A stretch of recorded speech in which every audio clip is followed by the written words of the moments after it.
तो दोस्तों आपका traveller in for and tradition के नए अध्याय में बहुत बहुत स्वागत है। दोस्तों आज हम माँ दुर्गा से जुड़ी कुछ रहस्यमयी बातों को जानेंगे।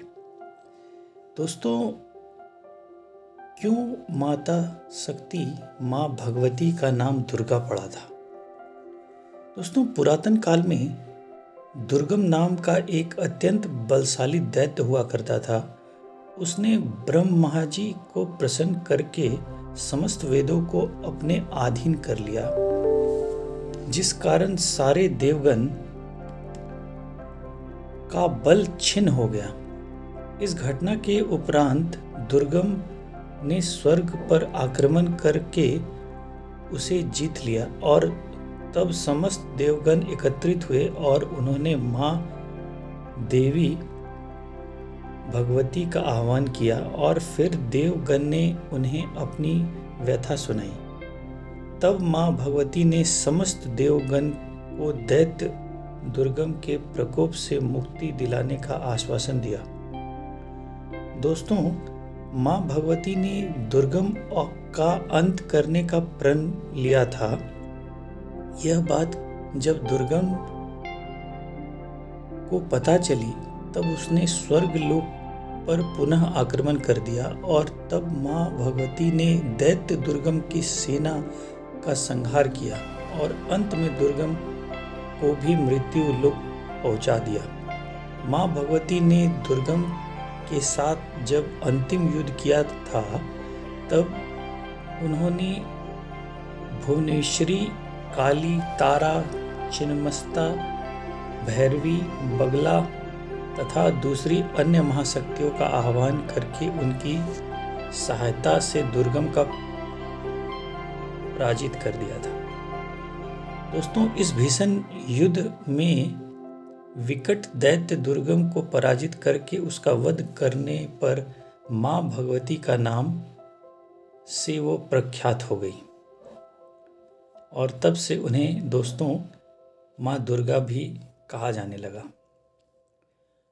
दोस्तों माँ दुर्गा ने जब नष्ट किया देवगण का अभिमान, इसके विषय में भी थोड़ा जानेंगे। दोस्तों देवताओं और राक्षसों के बीच एक बार अत्यंत भीषण युद्ध हुआ। रक्त के सरोवर इस लड़ाई में अंततः देवगण विजयी हुए। जीत के मद में देवगण अभिमान और घमंड से भर गए थे तथा स्वयं को सर्वोत्तम मानने लगे थे। देवताओं के इस मिथ्या अभिमान को नष्ट करने हेतु माँ दुर्गा ने तेज कुंड का रूप धारण किया और फिर देवताओं के समक्ष प्रकट हुई। तेज कुंड विराट स्वरूप देखकर समस्त देवगण भयभीत हो गए थे और तब सभी देवताओं के राजा इंद्र ने वरुण देव को तेज पुंज का रहस्य जानने के लिए भेजा था।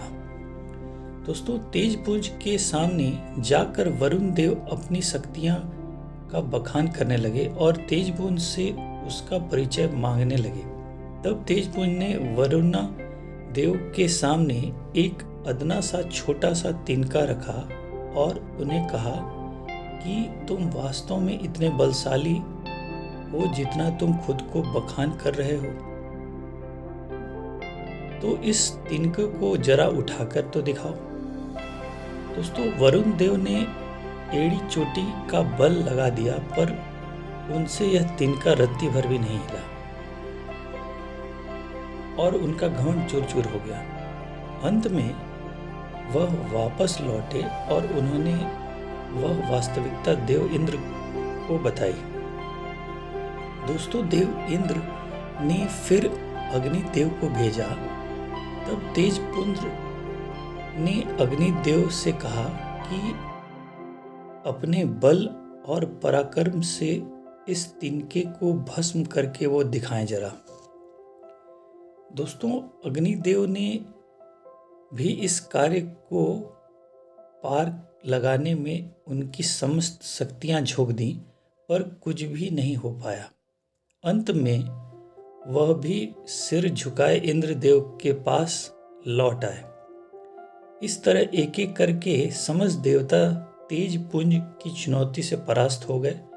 तब अंत में देवराज इंद्र खुद मैदान में आए, पर उन्हें भी सफलता प्राप्त नहीं हुई। अंत में समस्त देवगण ने तेज पुंज से हार मानकर उनकी आराधना करना शुरू कर दिया।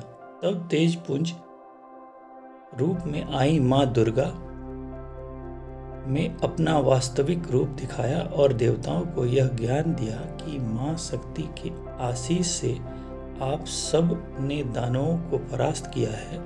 तब देवताओं ने भी अपनी गलती के लिए क्षमा मांगा और अपना मिथ्या अभिमान को उन्होंने त्याग दिया। दोस्तों, मां दुर्गा की सवारी शेर तो आपने देखा होगा। आज हम उसके विषय में भी जानेंगे। दोस्तों, एक धार्मिक पौराणिक कथा के अनुसार मां पार्वती ने भगवान शिव को पाने के लिए कठोर तपस्या की थी। हजारों वर्ष तक चली इस कठोर तपस्या के फल स्वरूप मां पार्वती ने शिव जी को पा तो लिया, पर तप के प्रभाव से वह खुद सांवली पड़ गई थी। विनोद में एक दिन शिवजी ने पार्वती को काली कह दिया। यह बात मां पार्वती को इतनी बुरी लग गई कि उन्होंने कैलाश त्याग दिया और वन गमन अपने आप को गायब कर लिया। दोस्तों, वन में जाकर उन्होंने घोर तपस्या की।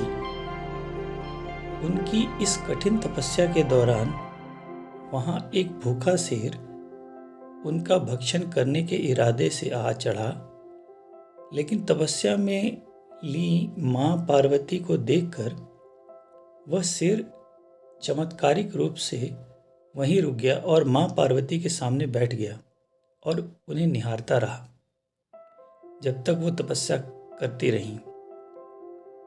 दोस्तों, मां पार्वती ने तो हठ ले ली थी कि जब तक वह गौरी रूपवान नहीं हो जाएंगी तब करती ही रहेंगी।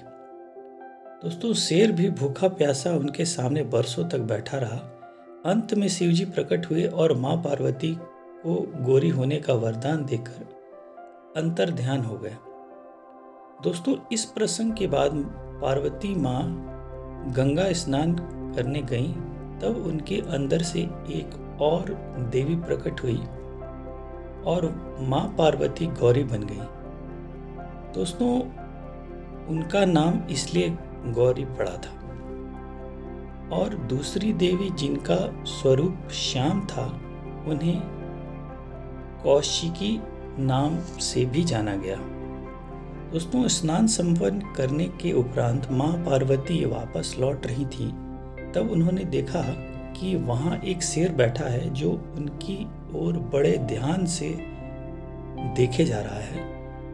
दोस्तों, शेर एक मांस आहारी पुरुष होने के बावजूद उसने मां पर हमला नहीं किया था। यह बात मां पार्वती को आश्चर्यजनक लग रही थी।